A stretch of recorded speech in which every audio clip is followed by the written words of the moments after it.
Fraud alert. As wicked weather and natural disasters devastate neighborhoods, joining us with tips to avoid scams that often follow hard times, David Glawe, the president and CEO of the National Insurance Crime Bureau.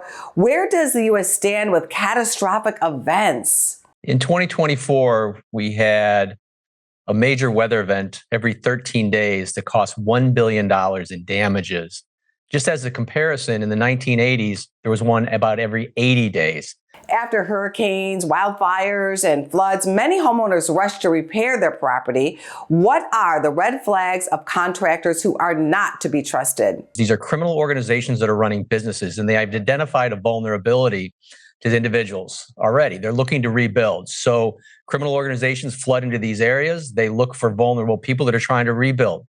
Door-to-door sales, email solicitations, phone solicitations, looking for individuals to sign a contract quickly, put a large cash payment down, and move on to their next victim. And they provide no services or limited services. So it's about the money. And these criminal organizations are targeting people that have already been victimized once by this major weather event. Can you give us an example of a case of a scam after a natural disaster? Yeah, it happens. And unfortunately, my own parents have been victimized by this. My parents live in Iowa, and they were victimized by door-to-door debris cleanup, where my father had paid an individual, and I've warned him countless times, $300 on the spot, that the individual would be out the next day to clean up some debris that had fallen from a tornado, and they never showed up. Your crime bureau is right on the ground. What happens when you move into areas after natural disasters looking for scammers? So the National Insurance Crime Bureau, we've been around for 115 years. We have billions of claims data and fraudulent criminal actors that operate in that ecosystem, that intelligence space. We identify those criminal actors. We pass that to local law enforcement and our federal partners. We also provide investigative analysts and agents on the ground, working with the insurance carriers and working with the public to identify fraudulent contractors and to prevent it. And if they do commit an act or a crime, we look there to help prosecute it and put them in jail. What are some tips for people to prepare for hurricane season or other disasters? Yeah, a couple things.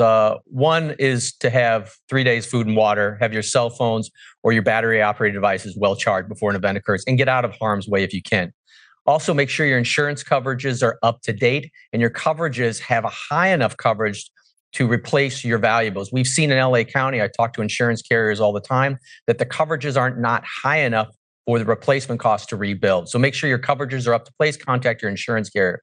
Also, before you rebuild, make sure you get multiple bids from vetted contractors. 3 bids from vetted contractors. Go through the process to research them before you put any contract down or money down, and don't pay more than 10 to 20% as a down payment.